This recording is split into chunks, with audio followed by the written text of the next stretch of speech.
अस्सलामु अलैकुम वरहमतुल्लाहि वबरकातुहू। सलाम का जवाब दीजिए भाई। हम्म। इन्नल हम्दुलिल्लाह नहमदुहु व नस्तईनु व नस्तगफिरु व नऊज़ु बिल्लाहि मिन शुरूरि अनफुसिना व सय्यिआति अमालिना मन यहदिल्लाहु फला मुदिल्ल लहु व मन युद्लिल फला हादिय लहु व नशहदु अन ला इलाहा इल्लल्लाहु वहदहु ला शरीका लहु व अशहदु अन्न सय्यदना व हबीबना व मौलाना मुहम्मदन अब्दुहु व रसूलुहु अम्मा बाद। पिछले सेशन में हमने कंप्लीट करा था हजरत इस्माईल अलैहिस्सलाम से लेकर हजरत मुत्तलिब तक, अब्दुल मुत्तलिब के चाचा तक हमने वो किया था मुकम्मल। और प्लस मैंने उसमें ये बताया था जमरात के जो वो है, मतलब जमरात पे क्यों पत्थर मारे जाते हैं, हजरत इब्राहीम अलैहिस्सलाम की सुन्नत है। और फिर हजरत इस्माईल अलैहिस्सलाम की जो वो थी कुर्बानी के लिए जो हजरत इब्राहीम अलैहिस्सलाम लेके गए थे, उसके बारे में मुकम्मल मैंने इंफॉर्मेशन दी थी लास्ट टाइम वीडियोस में। प्लस इस बार हम इंशाल्लाह उससे आगे की तरफ का स्टार्ट करते हैं। उससे पहले ये वाली स्टार्ट करते हैं, सूरह अल अहज़ाब आयत नंबर 45-47। या अय्युहन नबिय्यु इन्ना अर्सलनाका शाहिदन व मुबश्शिरन व नज़ीरा व दाइयन इलल्लाहि बिइज़निहि व सिराजन मुनीरा व बश्शिरिल मुमिनीन बिअन्न लहुम मिनल्लाहि फज़लन कबीरा। सिराजन मुनीर पे थोड़ा सा मुस्कुराना है, क्योंकि इसका मतलब होता है लाइट ऑफ लैम्प। अल्लाह के नबी को अल्लाह ने नूर हिदायत भेजा है बनाकर, तो हमारे लिए खुशखबरी है, जैसा कि अल्लाह ने फरमाया उनके बारे में, अल्लाह के नबी के बारे में। तो जैसे ही तुमको अगर खुशखबरी मिलती है तो चेहरे पे मुस्कुराहट होती है ना, होती है नहीं होती?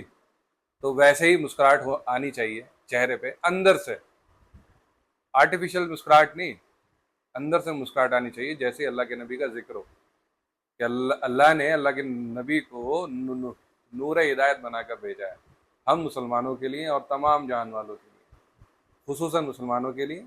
लेकिन वो रहमतुल्लाह आलमीन है पूरे आलम में, इस इंसान के लिए, not for only Muslim, for all the human kinds. ठीक है, तो आगे स्टार्ट करने से पहले अल्लाह के नबी पे दुरूद और सलाम भेजना एक मजलिस में वाजिब है। ठीक है, तो हम स्टार्ट करते हैं। अल्लाहुम्मा सल्ली अला मुहम्मद व अला आले मुहम्मद कमा सल्लैता अला इब्राहीम व अला आले इब्राहीम इन्नका हमीदुम मजीद। अल्लाहुम्मा बारिक अला मुहम्मद व अला आले मुहम्मद कमा बारकता अला इब्राहीम व अला आले इब्राहीम इन्नका हमीदुम मजीद। तो मैंने पिछली बार मैंने बताया था तुब्बान के बारे में, जो यमन का राजा था, उसका बेटा था जू नवाज। उसने जब 30-40 हज़ार के आसपास के ईसाइयों को खंदक खुदवा के जब उसने आग में डाला था, उसके बाद अल्लाह के नबी को इस वाक़े के बारे में बताया था सूरतुल अल बुरूज में। वो हम नहीं इसमें प्ले करेंगे, आप अगर उसका रेफरेंस चाहते हैं तो सूरतुल अल बुरूज मैं इसमें वीडियो में अटैच कर दूंगा, आप एक बार पढ़ लेना उसका ट्रांसलेशन, जो अल्लाह ने उसके बारे में बताया है, उस वाक़या के बारे में। हम उससे आगे का स्टार्ट करते हैं। फिर अब्राहा का लश्कर तो मैंने कंप्लीट हो गया था पिछली बार, कि अब्राहा का जो लश्कर था, जो अबाबील ने उसको ख़त्म कर दिया था, जो मिना का मुजदलिफा के बीच में एक जगह है, वहाँ पर वो लश्कर आया था। तो हज़रत अब्दुल मुत्तलिब, जो अल्लाह के नबी के ग्रैंडफादर थे, जब उनके ऊँट अब्राहा ने पकड़ लिए थे, तो वो उनके पास गए थे ऊँट मांगने के लिए। और फिर अब्राहा ने बोला कि तुमने तो इतनी बेकार बात कर दी, मैं काबे को ढहाने के लिए आया हूँ और तुम अपने ऊँट का अपने ऊँट के बारे में मेरे से बात कर रहे हो। तो उन्होंने बोला, हजरत अब्दुल मुत्तलिब ने बोला कि काबा अल्लाह का घर है, अपने घर की अल्लाह खुद हिफाजत करेगा, ऊँट मेरे हैं, मैं उनकी हिफाजत खुद करूंगा, तो इसलिए लिहाजा ऊँट आप मेरे को हवाले कर दिए। तो अबरा ने उनको ऊँट वापस कर दिए थे। फिर उसके बाद अबाबील का वाक़या पेश आया था, जो मैंने पिछली बार अबाबील वाली जो सूरा है वो मैंने प्ले करी थी और उसका ट्रांसलेशन बताया था। उसके आगे हम बात करते हैं, जैसे कि मैंने बताया था कुसई के बारे में। कुसई के दो बेटे थे, अब्दुद्दार और अब्द मुनाफ। फिर लीडरशिप जो थी वो स्लोली स्लोली वो जब जुरहम कबीला जब हजरत बीवी हाजरा के टाइम पे आया था, वहाँ शिफ्ट हुआ था मक्का में, तब डिवाइड हो गए थे दो अलग अलग रिलीजियस और पॉलिटिकल जो वो थी लीडरशिप, वो दोनों जगह तस्लीम हो गई थी। उसके पीछे रीजन ये था, इस्माइल अलैहिस्सलाम की औलाद जो थी वो तादाद में कम थी, मतलब बहुत कम थे बच्चे उनके। मतलब मैंने बताया था इस्माइल अलैहिस्सलाम के 12 बेटे थे, तो वो मुख्तलिफ एक रहे थे मक्का में, बाकी इधर उधर शिफ्ट हो गए थे। लेकिन जुरहम जो था पूरा कबीला था, तो उनकी तादाद बहुत ज़्यादा थी वहाँ पर मक्का के अंदर। और प्लस वो ट्रेड करते थे, बिजनेस करते थे, तो उनके पास माल था। तो माल मतलब वेल्थ थे, अमीर थे, तो इसलिए पॉलिटिकल जो इख्तियार आता है वो जुरहम कबीला के पास रहे, लेकिन जो रिलीजियस थिंग थी वो इस्माइल अलैहिस्सलाम की आल में से रहे। हत्ता कि एंड में जब बनु खुजा से जुरहम कबीले की लड़ाई हुई, 2100 साल तक जुरहम कबीला ने मक्के में राज किया। जब 2100 साल हो गए, उसके बाद बनु खुजा जो थे उनसे उनकी जंग हुई। उस जंग में बनु खुजा को फतेह हासिल हुई। फिर उसके बाद वो पॉलिटिकल और रिलीजियस दोनों की दोनों जो चीज़ें थी वो बनु इस्माइल के अंदर आ गई थी, क्योंकि अल्लाह जो है इस चीज़ की तैयारी कर रहा था, अल्लाह के नबी की आमद की तैयारी। तो पहले तो सब जगह इधर उधर बिखर गए। जैसे जैसे अल्लाह के नबी के पैदा होने का टाइम करीब आता गया, तो सब जगह सब चीज़ें अपनी असल में आने लग गई, मतलब वापस मक्का की तरफ लौटने लग गई। तो मैंने बताया था जैसे कि 2100 साल के बाद जुरम कबीला जब वापस जा रहा था यमन की तरफ, तो उसने जमजम का कुआं बंद कर दिया था, और प्लस उसमें गोल्ड के 2 हिरन और कुछ स्वॉर्ड थी, और कुछ तांबे की चीज़ें थी, बर्तन वगैरह थे, वो सब उसमें डालकर वो ऊपर से ढक दिया था, और वो उसके जो जो निशान थे मिटाकर चले गए थे। तो उनके बाद अब्दे मुनाफ के बाद हाशिम का जिक्र आता है। अल्लाह के नबी के मतलब जैसे कि हदीसों में आता है कि अल्लाह के नबी फरमाते हैं, मुझे बनु आदम के बेहतरीन कुरून में से गुजारा गया, हत्ता कि वो करन आई जब मैं पैदा हुआ। तो वो बनी हाशिम में से अब्द मुनाफ, हुसई, किलाब, लुआई, और वो जो जो वो था नसब नामा, मैंने पिछली बार वीडियो में अटैच करके दिखाया था आपको टीवी पे भी। तो वो पूरी जो लाइन है वो उसके बारे में अल्लाह के नबी ने जिक्र किया। प्लस इसके अलावा सही बुखारी में और तमाम हदीसों की जो किताब है उसमें इसमें इस बात का जिक्र है कि अल्लाह के नबी ने फरमाया, जो जुम्मे के खुतबे में भी यूज़ होता है, अक्सर यूज़ करते हैं, खैरन करनी खैरन कुरून कुरून करनी सुम्मन हजीन यलूलहुम सुम्मन यलूलहुम। ये जो यूज़ करते हैं कि सबसे खैर वाला जो कुरून है, मतलब जो ईयर है, वो अल्लाह के नबी का है, फिर उसके बाद तो मतलब 3 सदी जो थी वो खैर की सदियों में काउंट होती है। जैसे कि ताबाइन, तब ताबाइन, अल्लाह के नबी का दौर, ताबाइन उनके बाद का दौर, और तब ताबाइन उनके बाद का दौर। तो ये जिक्र अल्लाह के नबी ने हदीस में कहा है। और प्लस अल्लाह के नबी की हदीस एक और है, उसमें अल्लाह के नबी ने फरमाया कि अबू हुरैरा से रिवायत है कि अल्लाह के नबी ने फरमाया कि मैं आदम की औलाद में से सबका मास्टर हूँ। मास्टर मतलब उनका मैं सरदार हूँ, आलम की आदम की औलादों में से। और सबसे पहले मुझको कब्र से निकाला जाएगा, सबसे पहले मुझको लिबास पहनाया जाएगा, सबसे पहले मेरी शफात कबूल होगी।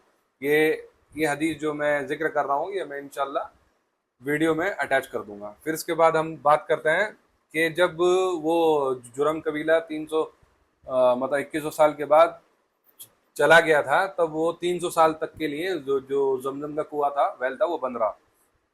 ठीक है।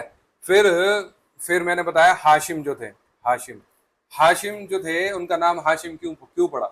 उनका नाम वैसे अम्र था, अम्र, लेकिन उनका हाशिम नाम इसलिए पड़ा क्योंकि वो रोटियां तोड़कर उसमें गोश्त में डुबोकर हाजियों को खिलाया करते थे। तो हाशिम का मीनिंग होता है तोड़ने वाला, तोड़ने वाला, इसलिए उनका नाम हाशिम रखा गया। ठीक है, मतलब आज हाशिम पड़ गया, नॉट रखा गया, रखा गया तो अमर था, लेकिन हाशिम पड़ गया, रीजन था कि उनके इस काम की वजह से।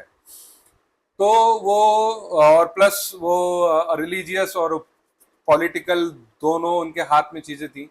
तो उन्होंने सबसे पहला दो काम किए। एक तो पहला काम यह था कि वो हाजियों की खिदमत था, वो खिदमत थे वो करा करते थे हाशिम जो थे, और प्लस उन्होंने अहद किया दो दो बड़ी सुपर पावर के साथ।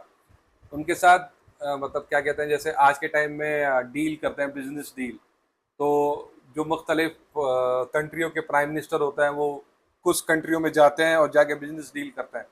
ऐसे ही हाशिम ने दो, यमन से और सीरिया से, इन दोनों जगह से अहद करा था ट्रेड के लिए कि हमारे कुरैश का ट्राइब अगर आपके पास ट्रेड के लिए आएगा तो अब आप उनकी मदद करना और उनके काम बिजनेस में उनका साथ देना। ये सबसे बड़ा काम था। ठीक है, ये सादत हाशिम के के लिए आई, मतलब अल्लाह ने हाशिम के अंदर ये सलाहियत दी थी कि उन्होंने ये ट्रेड का एक अहद मुकम्मल किया। फिर उसके बाद जो हाशिम थे, वो ट्रेड के सिलसिले में सीरिया गए एक बार। लेकिन ट्रेड का ना सिलसिला ऐसा था कि यमन में, सर्दियों में यमन में जाते थे ट्रेड करने के लिए, और गर्मियों में सीरिया की तरफ जाते थे, क्योंकि सीरिया में ठंड पड़ती थी। ठीक है, और जब सर्दियाँ होती थी तो ये यमन में मॉडरेट मौसम मौसम होता था। तो दो जगह अलग अलग बिजनेस के लिए थी, अलग अलग मुख्तलिफ टाइम पे। तो जब हाशिम जो थे वो ट्रेड के सिलसिले में एक बार सीरिया गए, और फिर वहां से आते में उन्होंने शादी करी सलमा बिनते अमर से। और फिर शादी करने के बाद सलमा बिनते अमर जी वो हामिला हो गई। फिर उसके बाद हाशिम जो थे वापस फ़लस्तीन में चले गए, और फिर फ़लस्तीन में मतलब सीरिया की तरफ, सीरिया से ऊपर पड़ता है, फ़लस्तीन नीचे है। तो सीरिया से वापस आते में गज़ा में, गज़ा, वहाँ पर उनका इंतकाल हो गया। तो वो वहीं पे उनकी दफन कर दिया गया। फिर उसके बाद जो सलमा बिनते अमर थी, हाशिम की वाइफ, उनकी औलाद हुई। उनका नाम था, उनकी जो औलाद हुई वो जब जैसे बच्चे थे छोटे, तो उनके ग्रे हेयर थे, वाइट हेयर थे, प्लस मतलब सर में वाइट हेयर थे, क्योंकि वो खातून जो थी वो सीरियन खातून थी। तो जो फिर उनका बेटे का नाम रखा गया शीबा। अरबी में शीबा बोलते हैं वाइट हेयर को। ठीक है, वो कुरान के अंदर बहुत जगह जिक्र आता है शीबा, तो वाइट हेयर उसको कहते हैं। जब उनका नाम था शीबा, वो पैदा हुए उनके बेटे। तो हाशिम के बाद मुत्तलिब जो थे, ठीक है, फिर उन्होंने आगे का जो पॉलिटिकल और जो रिलीजियस वो था, वो अपने हाथ में लिया। उन्होंने मक्का की जो वो थी चीज़ें वो संभाली। फिर उसके बाद जब मुत्तलिब बड़े हुए, तो करीबन 8 साल के बाद उनको पता चला कि ऐसे ऐसे मेरा भतीजा ऐसी जगह मदीना के अंदर है। तो उनको उन्होंने फौरन ऊँट लिया और वो रवाना हो गए उस भतीजे को लेके आने के लिए, जो जो हाशिम की औलाद थे, सलमा बिनते अमर की औलाद थे, जिनका नाम शीबा था, जो मदीना में उनकी परवरिश हुई थी। तो 8 साल के थे। तो जब मुत्तलिब उनको ऊँट में बिठाकर लेकर आ रहे थे अपने साथ, तो मक्का में, मक्का वाले जो लोग थे, उन्होंने समझा कि ये इनका स्लेव है, मतलब इनका स्लेव लेके आ रहे हैं साथ में अपने। तो उन्होंने उसको नाम दिया अब्दुल मुत्तलिब, अब्दुल मुत्तलिब। लेकिन उनको इतनी बार उन लोगों ने, मक्का वालों ने अब्दुल मुत्तलिब नाम बोला, तो उनका नाम अब्दुल मुत्तलिब पड़ गया, जो अल्लाह के नबी के ग्रैंडफादर थे। तो ये देखिए, अब इसमें हमें ये मिलता है कि कुसई की भी जो बचपन था वो मक्का में नहीं गुजरा। उनका अभी फ़लस्तीन, सीरिया, वहाँ पर उनका बचपन जो है वहाँ गुजरा। ऐसे ही अब्दुल मुत्तलिब, इनका भी जो बचपन था, इनकी तरबियत भी मक्का में नहीं हुई, लेकिन दोनों ही मक्का के लीडर बने बाहर से आके। थे वो ओरिजिनल अरब मक्का के, लेकिन उनकी जो चाइल्डहुड था वो मक्का से बाहर हुआ, लेकिन अल्लाह ने उनको असल में वापस लेके आए मक्का में। क्यों? अल्लाह के नबी की आमद के लिए। ठीक है। फिर उसके बाद जो अब्दुल मुत्तलिब थे वो सरदार बने। मुत्तलिब के बाद उनको मक्का की जो रिलीजियस और पॉलिटिकल दोनों चीज़ें उनको इख्तियार में उनके आ गई थी। प्लस उसके बाद एक वाकया बहुत ज़्यादा फेमस उनके टाइम का रिपोर्ट हुआ है, क्योंकि मैंने बताया था जैसे कि जमजम का जो कुआं था वो 300 साल तक बंद रहा। तो अब्दुल मुत्तलिब के लिए वो शहादत उनके अल्लाह ने उनके अंदर डाली। उनको ख्वाब में बताया कि अहबर बर्रा, मतलब जमजम के 3 अलग अलग नाम अल्लाह ने उनको 3 बार ख्वाब में बोला कि जाके वो खोदो। लेकिन अब्दुल मुत्तलिब को नहीं पता था इसके बारे में कि वो किस बारे में बात कर रहे हैं अल्लाह। तो पहले दिन कुछ अलग नाम से अल्लाह ने बोला, दूसरे दिन किसी अलग नाम से अल्लाह ने बोला, तीसरे दिन जब बोला अहबर जमजम कि जमजम का कुआं खोदो, तो जमजम जो है ये सब जगह सुना हुआ था लोगों ने, तो न पता था कि जमजम का क्या है। तो उन्होंने अल्लाह से फिर मतलब उसी में सपने में पूछा कि मुझे नहीं पता कि कहाँ पर है जमजम का कुआं, मेरे को बताओ थोड़ा जमजम के बारे में। तो उन्होंने अल्लाह ने बताया कि वो ऐसा कुआं है जो कभी खुश्क नहीं होगा, कभी खाली नहीं होगा, कभी ख़त्म नहीं होगा, जो वेल है जमजम का। तो अल्लाह ने उनको ये निशानियां बताई कि इस जगह खोदोगे तो जमजम का कुआं मिलेगा। ये लिहाजा कि जो हमको ख्वाब में इस टाइप की जो चीज़ें आती हैं ये कोड वर्ड होता है, इसको डिकोड करना पड़ता है। तो अल्लाह ने उनको बताया कि जमजम वहां मिलेगा जहां पर खून होगा और सफेद कौवे की टांग होगी, सफेद कौवे की टांग और खून होगा। तो अगले दिन अब्दुल जो मुत्तलिब थे वो उठे, ख्वाब से बेदार होकर सुबह उठे और वो उस जगह को ढूंढने लगे ये जगह कहाँ पर है। तो मक्का के मतलब काबे के थोड़ी सी दूर को, थोड़ी सी फासले में, मतलब ऑलमोस्ट 20 मीटर का फर्क होगा, 10-20 मीटर का फर्क काबे से दूर। तो उन्होंने ये देखा कि उस जगह एक ऊंट को कर रखा था जिबा, ऊंट को जिबा कर रखा था वहां पर। तो उसका खून था ऊंट का, ठीक है, कुछ हड्डियां पड़ी हुई थी उस जगह पे, और प्लस सफेद कौवे की टांग थी। तो उन्होंने वहीं से खोदना चालू किया। तो उन्होंने उस टाइम उनका अब्दुल जो मुत्तलिब थे उनका एक बेटा था, उन्होंने एक बेटे के साथ उस जमजम के कुएं को खोदना चालू किया। तो जब उन्होंने जमजम के कुएं को खोदना चालू किया, तो जब उसकी थोड़ी सी बुनियाद आने लगी नजर, थोड़ा थोड़ा पानी आने लगे नजर, तो वो चिल्लाए, शोर मचाया उन्होंने कि पानी पानी पानी, जमजम जम मिल गया, जमजम मिल गया।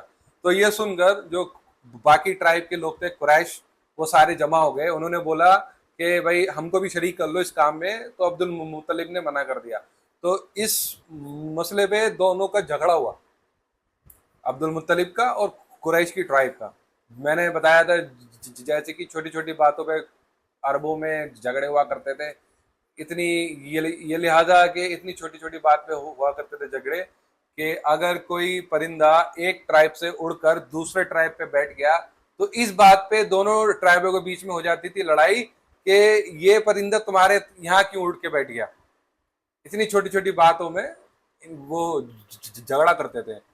बहरहाल जब इन दोनों का झगड़ा सुलट गया, निपट गया, उसके बाद अब्दुल मुत्तलिब ने एक नज़र मानी अल्लाह से। उन्होंने एक अहद किया कि या अल्लाह, अगर तू मेरे को 10 बेटे दे तो और वो इस काबिल हो जाए कि वो मेरा, अगर मेरी किसी से झगड़ा हो तो मेरे साथ खड़े रहे, तब मैं उसमें से किसी एक औलाद को तेरी राह में तेरे लिए ज़िबा करूंगा।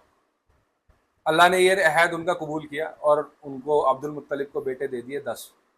तो उनके टोटल बेटे हुए 11। एक तो पहले था, 10 बेटे अल्लाह ने बाद में दिए। जब वो जवान हो गए उसके बाद उन्होंने यही अहद किया कि भाई मैंने अल्लाह से ये अहद किया था कि एक जो बेटा है मुझे उसको अल्लाह की राह में कुर्बान करना है। तो उन्होंने क्या किया, उन्होंने 11 बेटों के अपने 11 बेटों के अपने पर्ची डाली कि जिसका नाम आएगा उसको मैं ज़िबा करने के लिए लेके जाऊंगा। तो लिहाजा उनका बेटा अब्दुल्ला, जो अल्लाह के नबी के वालिद हैं, उनका नाम आया। जैसे ही फिर अब्दुल मुत्तलिब अब्दुल्ला को लेकर ज़िबा करने के लिए खाने काबा के अंदर लेके गए, मतलब अंदर नहीं, खाने काबा के पास लेके गए, तो उनके भाइयों ने उन्हें रोक लिया कि नहीं, हम ऐसा नहीं करने देंगे आपको। क्यों? क्योंकि अब्दुल्ला जो थे वो बहुत खूबसूरत थे, सारे भाइयों में सबसे ज़्यादा खूबसूरत थे अब्दुल्ला, और समझदार थे, अकल वाले थे, हैंडसम थे, इंटेलिजेंट थे, और भी बहुत सारी उसमें खूबियाँ थी।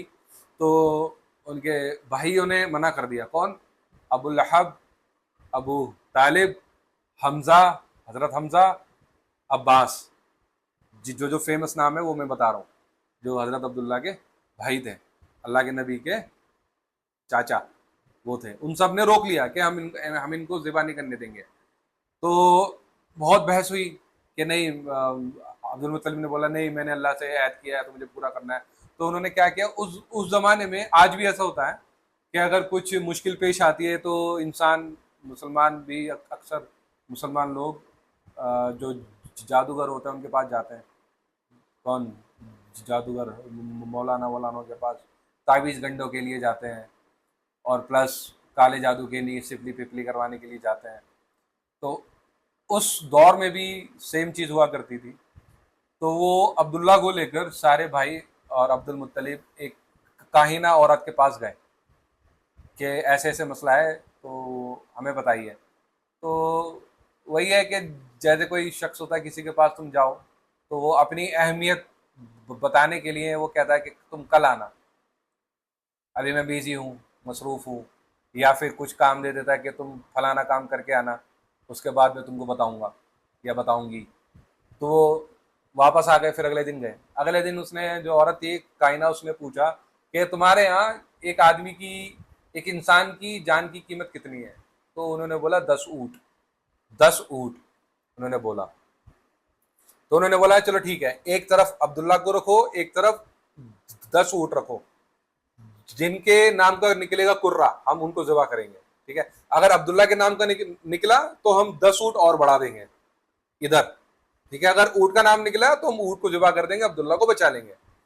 तो जितनी बार कुर्रा डालते अब्दुल्ला के नाम का निकलता, वो 10 ऊँट बढ़ा देते, 10 ऊँट बढ़ा देते, 10 10 ऐसे करते करते वो 100 ऊँट हो गए, टोटल 100 ऊँट। फिर जब कुर्रा डाला तो वो 100 ऊँट के नाम का कुर्रा निकल गया। ठीक है, तो 100 ऊँट को लेकर काबे के पास ज़िबा कर दिया गया।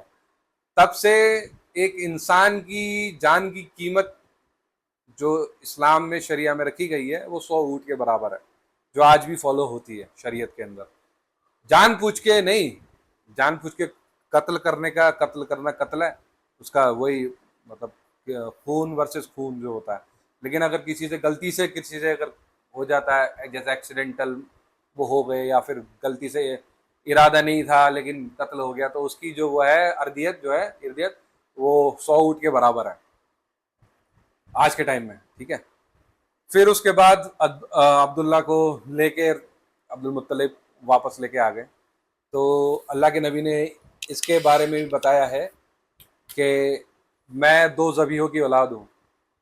दो दो ज़बीहों का मतलब कि पहले ज़बी हज़रत इस्माईल अलैहिस्सलाम, हज़रत इस्माईल अलैहिस्सलाम को हज़रत इब्राहीम अलैहिस्सलाम ज़िबा करने के लिए लेके जा रहे थे। सेम एग्जैक्टली कंडीशन थी, सेम चीज़ थी, सेम ऐसे ही अल्लाह के नबी के वालिद के लिए, अब्दुल्ला के लिए सेम ऐसी चीज़ थी। तो अल्लाह के नबी ने फरमाया मैं 2 ज़बीहों की औलाद हूँ। या फिर एक और हदीस में आता है कि अल्लाह के नबी फरमाता है मैं 2 फिदिया दी गई बुजुर्गों की औलाद हूँ। फिदिया दी गई मतलब रैंसम जो दिया गया, जैसे इस्माइल सलाम के बदले दिया गया दुम्बा, एक फिदिया। अब्दुल्ला के लिए फिदिया जो दिया गया वो 100 ऊँट दिया गया। तो दूसरा फिदिया, तो मैं 2 फिदिया दी गई बुजुर्गों की औलाद हूँ, अल्लाह के नबी ने ये फरमाया। ये मैं हदीस जो है अटैच कर दूंगा इसमें।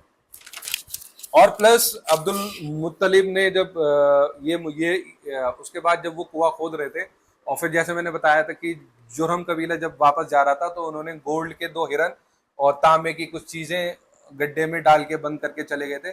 जब वो चीज़ वापस निकाली तो अब्दुल मुत्तलिब ने उनको पिघलाकर काबे का गेट बनाया। काबे का जो गेट है, जो आज जो सोने का गेट है, आज जो प्योर गोल्ड है वो काबे का गेट है। लेकिन उस टाइम यह है कि ये ट्रेडिशन चालू हुआ कि काबे का गेट किसी मेटल से बनाया जाएगा, ठीक है। तो लिहाजा आज भी वैसा ही चीज़ फॉलो होती है। तो उस टाइम जो दो गोल्ड के हिरन थे उनको पिघलाया, जो बर्तन थे तांबे के, तलवार थे, नेज़े थे, और भी बहुत सारी चीज़ें थी, वो सब पिघलाकर उन्होंने काबे का गेट की तामीर की। तो आज भी हमारे पास जो हमारे काबे का जो गेट है वो गोल्ड का है, ठीक है। इससे आगे बढ़ते हैं इंशाल्लाह। फिर उसके बाद हजरत जो अब्दुल्ला थे अल्लाह के नबी के वालिद, उनकी शादी हुई आमिना बिनते वहाब से, जो कुरैश की खातून थी। उनके उनके जो पापा थे, वालिद थे उनके, वो भी कुरैश के सरदार थे। आमिना बिनते वाहिब वहाब अब्दुल्ला, देखिए नाम देखिए कि अल्लाह के नबी के पेरेंट्स के नाम क्या हैं। वालिद का नाम है अब्दुल्ला, जो अल्लाह को सबसे फेमस, अल्लाह को सबसे पसंदीदा नामों में से एक नाम है अब्दुल्ला। और उनकी माँ का नाम आमिना, आमिना बिनते वहाब। तो उनकी शादी हुई आमिना बिनते वहाब से, और शादी के बाद आमिना बिनते वहाब जो है वो हामिला हो गई।